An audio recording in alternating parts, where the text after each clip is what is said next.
Welcome to the Deep Dive. Today we're tackling a topic that's fascinated humanity for centuries, sparked countless discussions, theories, maybe even a little bit of unease. We're going to plunge into the biblical prophecies and allusions concerning the figure known as the Antichrist. Now, when you hear Antichrist, you might have a specific image in mind, maybe from, movies or pop culture.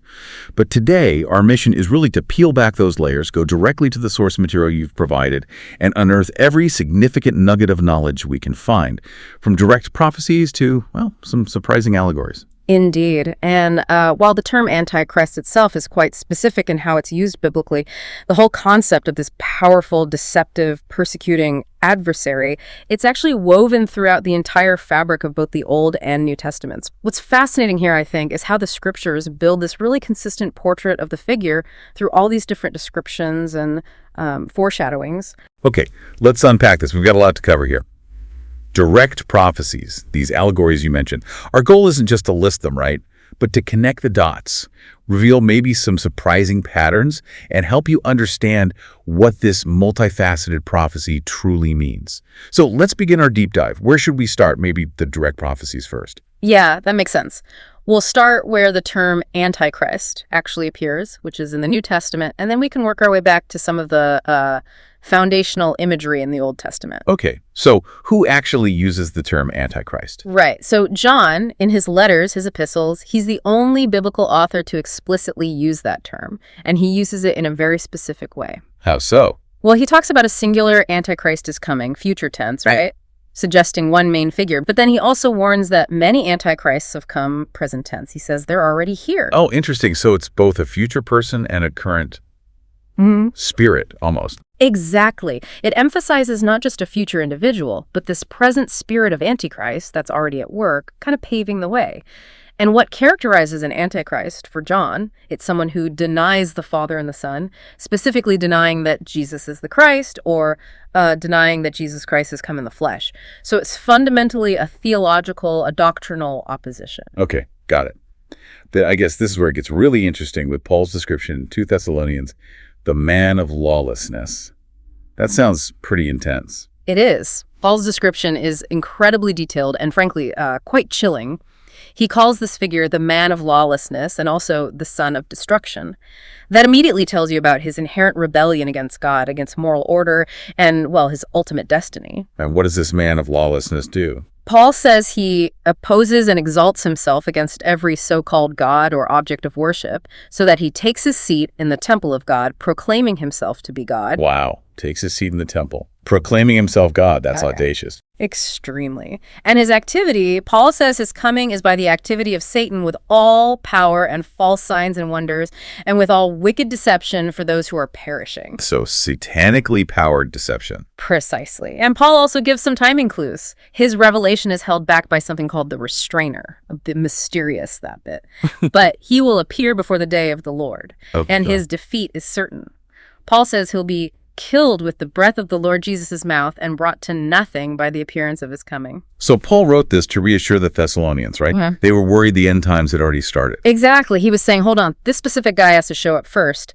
It really outlines his blasphemy, his demonic power source, and, importantly, his ultimate destruction by Christ at the second coming. Okay, that's a very detailed picture from Paul.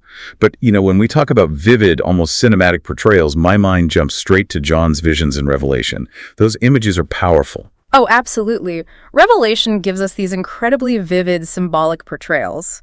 Two main figures stand out. First, there's the beast from the sea. John describes it as this creature rising out of the sea with 10 horns and 7 heads, with 10 diadems on his horns and blasphemous names on his heads. Okay. And crucially, he's given power by the dragon, who is Satan, according to Revelation.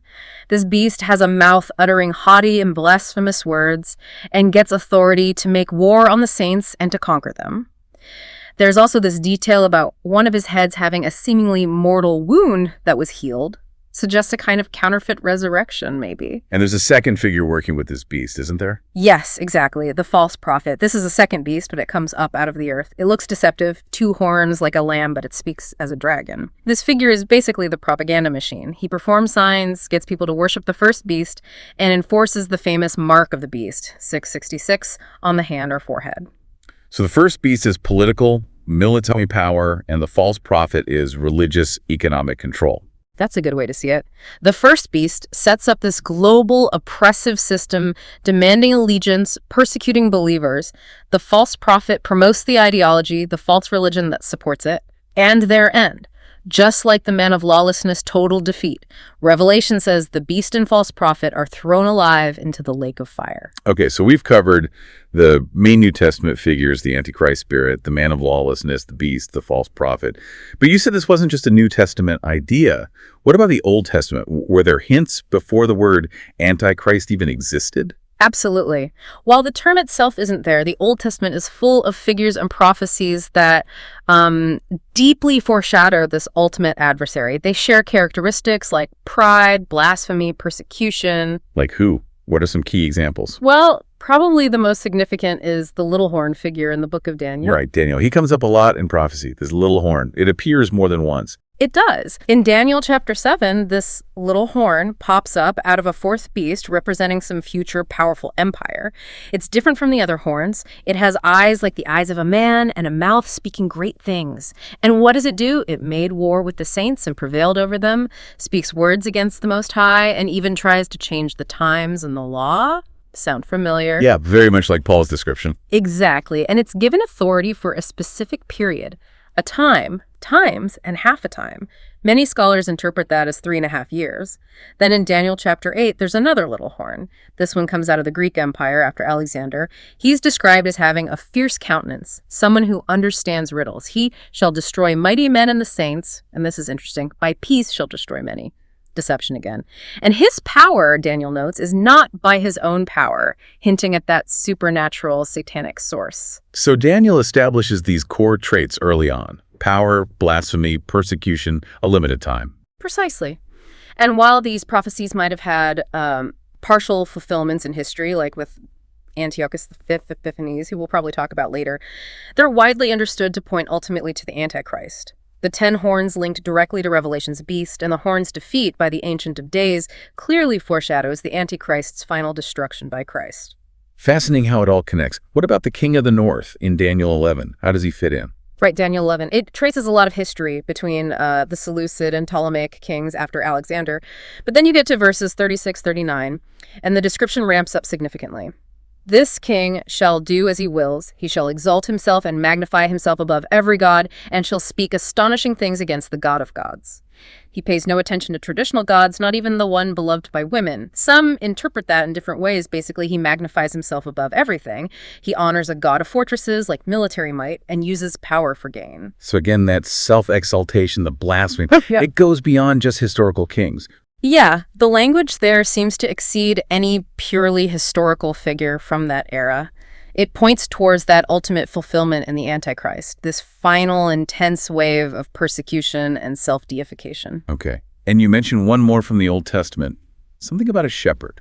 Yes, a more subtle one perhaps in Zechariah chapter 11, the worthless shepherd. Worthless shepherd? Yeah. What's the description there? He's described as a shepherd who abandons the flock. But what's really unique is the description. His arm and right eye will be totally withered and blinded. Huh. A physical description. Yeah. That is surprising. It is. It's noted as a possible illusion, maybe typological, but it's startling because it's pretty much the only physical description we get of this figure anywhere in the Bible. A withered arm and a blind right eye. Wow. Okay, so we've got these direct prophecies, but you also mentioned allegories, metaphors, types. That sounds like the Bible is weaving a much richer tapestry here. It absolutely is. Think of these as types, historical people, or situations, or even symbols that share key characteristics with the future Antichrist. They set a precedent, showing us the kind of nature and actions to expect. It really highlights that idea that, well, metaphors reign where mysteries reside.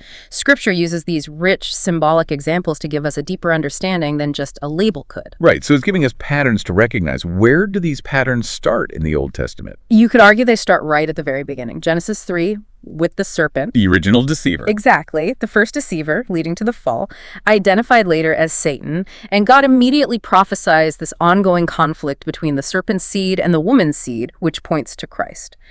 This two seeds idea is a foundational metaphor. The Messiah versus Satan's ultimate agent. Okay, and who comes next? Well, Cain, Genesis 4, the first murderer. Motivated by envy, spiritual rebellion, kills his righteous brother Abel. He typifies the Antichrist's lawless, murderous persecution of God's faithful people. And the Nimrod in Genesis 10, he seems like a big one.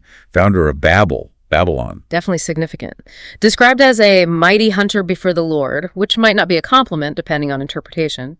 He founds this kingdom, including Babel and Nineveh. He represents that first impulse towards a kind of world dictator, early human rebellion, corporate pride. It anticipates the Antichrist's desire for universal dominion and self-exaltation. Some traditions even see the Antichrist as a sort of Nimrod resurrected, or Nimrod II. Wow. Okay, who else? Pharaoh. Pharaoh, absolutely. Exodus 5 through 14, the ultimate oppressive ruler persecuting God's people, Israel. He stubbornly resists God's commands, hardens his heart, and faces devastating divine judgment. He's a type of the Antichrist's defiance, his enslavement of people, and his eventual destruction. And Goliath, the giant. Yeah, Goliath in 1 Samuel 17, the champion defying Israel's armies, blaspheming God. His arrogance, his challenge, and his defeat by the unexpected, divinely empowered hero David, a seed of the woman type, prefigures the Antichrist's boastful opposition and his ultimate defeat by Christ. Okay, now we have to talk about Antiochus V at Epiphanes. We mentioned him with Daniel's prophecies. He seems less like a metaphor and more like a direct preview. He really is. This Seleucid king, ruling around 175-164 BC, is probably the clearest historical type. He fulfilled many aspects of Daniel's little horn prophecy in his time. He desecrated the Jewish temple in Jerusalem, the original abomination of desolation, forbade Jewish practices like circumcision and Sabbath observance, and brutally persecuted those who remained faithful. His actions, the blasphemy, the persecution, the intense desire for self-deification, make him a primary historical foreshadowing of the Antichrist. It's like history providing a blueprint. What about the Assyrian in Isaiah? Right, Isaiah 10 uses the Assyrian prophetically. While Assyria was a real historical empire that God used as an instrument of judgment, the language goes beyond that. Isaiah depicts Assyria as this arrogant tool, boasting of its own power, crushing nations, full of pride. Its oppressive might and ultimate downfall at God's hand serve as a broader type for any defiant world power, anticipating the Antichrist's rise and fall. And it's significant, too, because the Assyrian is a specific Old Testament label sometimes applied to the Antichrist, potentially linking back to Nimrod's Mesopotamian origins. And one more Old Testament type, the king of Tyre. Yes, the king of Tyre in Ezekiel 28. The oracle against him describes his incredible pride, his wisdom, his beauty, but ultimately his fall due to his self-exaltation. He literally says in his heart, "I am a god, I sit in the seat of the gods." That sounds exactly like the man of lawlessness and the king of the north. It's a direct parallel to 20 Thessalonians 2.4. That claim to divinity is a hallmark characteristic. Okay, so those are powerful Old Testament types. What about in the New Testament itself? Are there figures or concepts there that also act as illusions? Definitely. And maybe the most chilling is Judas Iscariot. The betrayer. Yes. Mentioned in John and Acts. Significantly, Jesus calls him the son of perdition or son of destruction, the exact same term Paul uses for the man of lawlessness in 2 Thessalonians. Whoa, I never connected that specific phrase. It's a stark link. Judas betrayed Jesus, driven by greed, under direct satanic influence. Satan entered him, the Gospels say. He typifies the Antichrist through that ultimate betrayal, the satanic control, and his destructive end. What else? Jesus warned about false teachers. He did. False teachers and prophets. Matthew 24 is key here. Jesus explicitly warns they will emerge, performing great signs and wonders. Sound familiar? Specifically to deceive, if possible, even the elect. These figures embody that spirit of Antichrist John talked about. They prefigure the final Antichrist's grand deception and his use of counterfeit miracles. And Jesus also mentioned the abomination of desolation. That links back to Daniel and Antiochus, but also forward. Exactly. In Matthew 24 and Mark 13, Jesus references Daniel's prophecy, warning of a future desecration event standing in the holy place, the temple. This is directly tied to the Antichrist's actions described by Paul sitting in the temple proclaiming himself God.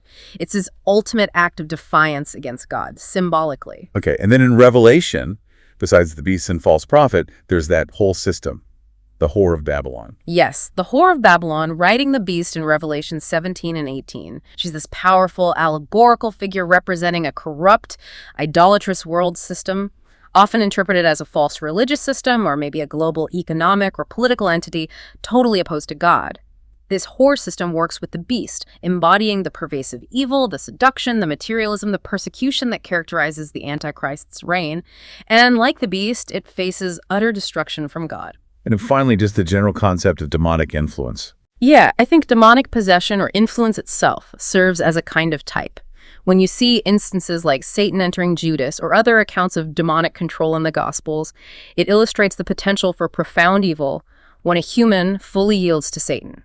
It foreshadows that ultimate level of spiritual possession or absolute control Satan will likely exert over the Antichrist figure himself. He's Satan's man, through and through. Okay, wow. We've gone through direct prophecies, Old Testament types, New Testament allusions. So when you pull all of these threads together, this whole tapestry, what kind of unified portrait emerges? What are the core, consistent characteristics? That's the crucial step, isn't it? Pulling it all together. And despite the different names and symbols, a remarkably consistent picture does emerge. And again, you see how metaphors reign where mysteries reside. The depth comes from all these angles. First, he's consistently a deceptive ruler. Like the serpent, like false prophets, he deceives with signs and wonders. 2 Thessalonians, Revelation 13, it's central. Right, deception is key. Absolutely. Second, he's blasphemous and self-exalting. He magnifies himself above God, claiming divinity, like the king of Tyre, like Antiochus, like Paul's man of lawlessness, Daniel's little horn, king of the north. He speaks astonishing things against the God of gods. Third, he's a persecutor of God's people. He makes war with the saints, Daniel 7, Revelation 13. Just like Pharaoh oppressed Israel, like Goliath defied them, like Antiochus persecuted the faith. Okay, deceptive, blasphemous persecutor. Fourth, he's satanically empowered. This isn't just human ambition. His power comes directly from the dragon, from Satan. Revelation 13:2, Thessalonians 2 make that explicit. He's Satan's prime agent on earth. And fifth, despite all that power, he's temporary but doomed. He has his moment, he prospers for that limited time, 42 months, a time, times, and half a time, but his end is certain and catastrophic. He's defeated decisively by Christ himself, like Goliath fell, like Judas met his end, like Daniel's horns are broken. It's incredible how many names and titles pile up when you look across the whole Bible. You mentioned the Assyrian, little horn, man of lawlessness, beast. It's almost overwhelming. It really is. The sheer variety is stunning and tells you how significant this figure is in the biblical narrative. You listed some key New Testament ones, but in the Old Testament, beyond the Assyrian and little horn, you find titles like the adversary, the bloody and deceitful man, the crooked serpent, linking back to Genesis, destroyer of the Gentiles, the enemy, the head of the northern army, the idol shepherd from Zechariah with that physical description, king of Babylon, used prophetically, the prince that shall come in Daniel 9's 70 weeks prophecy, the profane wicked prince of Israel, the seed of the serpent. I mean, the list goes on and on. The willful king. Wow, each one highlighting a slightly different facet of this ultimate enemy. Exactly. Each label adds another brushstroke to this complex portrait of rebellion, power, deception, and ultimate futility against God. So, okay, we've laid out this incredibly detailed, multi-layered picture. What's the point? Why does the Bible spend so much time describing this figure? What does this accumulation of knowledge, these insights, ultimately point to for us, for the listener? That's the fundamental question. It's not just trivia, right? These prophecies and allusions serve a vital theological purpose. Primarily, they paint the Antichrist as the ultimate foil to Christ. He's the counterfeit Messiah. Christ is the true seed of the woman. The Antichrist is the seed of the serpent. He embodies the pinnacle of opposition to God's redemptive plan. And the fact that he seems to succeed, gains immense power, deceives so many, but is then utterly and decisively defeated by Christ at his return, that affirms God's absolute sovereignty and the certainty of his ultimate victory. So it's about God's ultimate win, not just about predicting a scary future figure. Precisely. The purpose isn't really to incite fear or obsessive speculation about who it might be. It's to warn believers about the reality of deception and persecution, especially intensifying towards the end. It's a call to vigilance, to discernment. And crucially, it's meant to encourage faithfulness by underscoring the absolute certainty of God's final triumph over evil. That brings up a really important point for you listening right now. What is discerning the spirit of Antichrist that John talked about? That denial of Christ, that self-exaltation, that push for lawlessness. What does discerning that mean for how you approach information, leaders, culture in your own time right now? It really calls for critical thinking, doesn't it? And spiritual vigilance. It's about recognizing those underlying patterns of deception, pride, rebellion against truth, persecution of the faithful, not just scanning headlines for one specific individual. The warnings are there to equip believers, to encourage us to stand firm in the truth, remain watchful, and hold on to the hope that God's victory is absolutely assured. It's preparation, not panic. We have covered so much ground today, from Daniel's little horn all the way to Revelation's beast, tracing these characteristics of the Antichrist through those explicit prophecies. And wow, so many powerful biblical types. Yeah, from Nimrod's ambition way back in Genesis, Pharaoh's stubborn defiance, Judas's terrible betrayal, Antiochus's desecration. The scriptural portrait is remarkably consistent, isn't it? This powerful, deceptive, persecuting adversary whose end is sealed, destruction by Christ. So what does this all mean for you? This deep dive into these prophecies, it isn't just about understanding some future event way off somewhere. It's really about being well-informed, about recognizing that spirit of Antichrist that John warned was already at work, and about being prepared, spiritually grounded. And maybe for our final provocative thought, consider this. If the Antichrist is consistently portrayed as the lawless one, the one who exalts himself above all, how might understanding that core concept help us better identify and, maybe more importantly, respond to the more subtle forms of lawlessness and self-exaltation that creep into our society, our culture, even our own hearts today, long before any final figure emerges? Something to think about. Thank you so much for joining us on this deep dive. We really hope it's giving you a deeper, maybe more nuanced understanding of this complex and, let's face it, compelling topic. Stay curious, stay informed, and we'll see you